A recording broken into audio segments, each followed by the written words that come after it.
un semanario polaco de extrema derecha, publicó un artículo en primera plana ofreciendo una guía para reconocer a un judío y llamando a derrotarlos porque esto no puede seguir así, según reportó este jueves la agencia de noticias JTA, lo que ha provocado un escándalo, ya que la publicación estaba a la venta dentro del Parlamento de Polonia.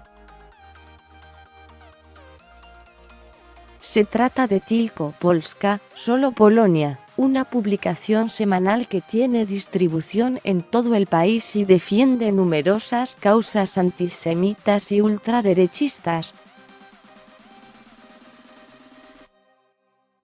Está dirigida por Leszek Bubel, un nacionalista y candidato político marginal que se hizo conocido por cantar una canción sobre rabinos rabiosos. El artículo en cuestión, presentado en portada, ofrece una lista que parece sacada de los años más oscuros del nazismo y su periódico insignia Volkische Beobachter, ya que cita nombres, rasgos antropológicos, expresiones, apariencias, características de la personalidad, métodos operativos y actividades de desinformación que serían propias de personas judías, de acuerdo al reporte de la Jewish Telegraphic Agency, JTA. Por si esto fuera poco, el texto se pregunta cómo derrotarlos y expresa que esto no puede seguir así.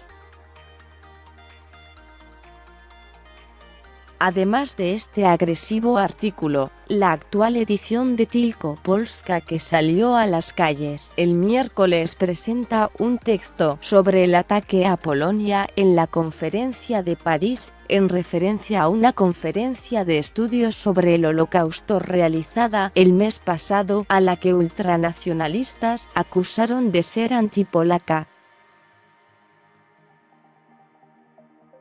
Acompañando al texto, publicaron una foto de Jan Gross, un académico polaco-estadounidense de la Universidad de Princeton, en Estados Unidos, dedicado al estudio de la complicidad de Polonia en el Holocausto. Gross, quien junto a muchos otros académicos e historiadores sostiene que numerosos polacos colaboraron con los nazis durante la Segunda Guerra Mundial, suele ser blanco de críticas de parte de nacionalistas. Los ataques hacia el académico no han quedado, sin embargo, en las vociferaciones de extremistas.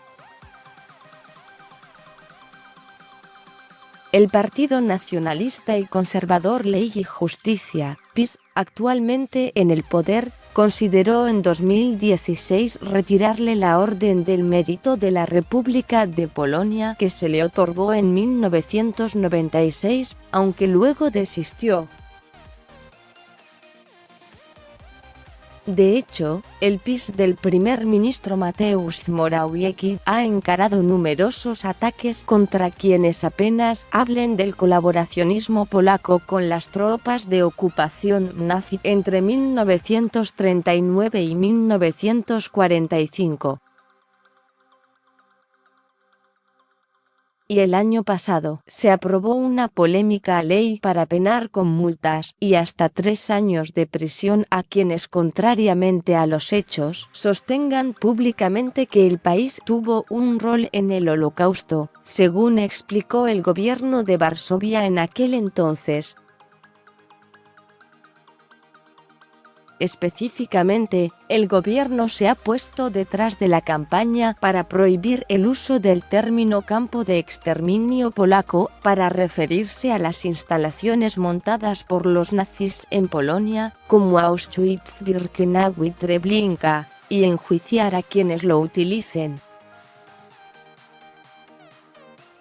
En los pasillos del Sejm tal es la penetración de Tylko Polska en la Polonia del PiS que la publicación llegó incluso a los puestos de venta dentro del Sejm, la Cámara Baja del Parlamento de Polonia. al respecto y luego de que esto fuera detectado y difundido en redes sociales, el director de información del órgano, Andrzej Kurzegolka, aseguró que pedirá que los ejemplares sean retirados de los kioscos, aunque no tiene autoridad para prohibirles la venta de determinados periódicos, de acuerdo a The Independent. Mieczysław Kamiński, un legislador del Partido Conservador Polonia I, PJN, fue uno de los primeros en protestar la presencia de la publicación en el Parlamento, según indicó Polsat News. Es un escándalo absoluto, textos sucios, como salidos de periódicos nazis y vendidos en el Parlamento, dijo. También existía la posibilidad de que la justicia suspenda a Tylko Polska por su lenguaje de odio motivado por raza y religión, lo que la ley polaca prohíbe. Más sobre este tema, cómo Polonia intenta desligar su responsabilidad en el Holocausto con una insólita ley. Un remolcador golpeó y averió el avión de Benjamin Netanyahu en Varsovia. Toneladas de oro, obras de arte, joyas y medallas revelan el diario de guerra de un oficial nazi que esconde el camino a 11 tesoros enterrados en Polonia. La desgarradora sinfonía de las lamentaciones que desafía a la ley del Holocausto del gobierno polaco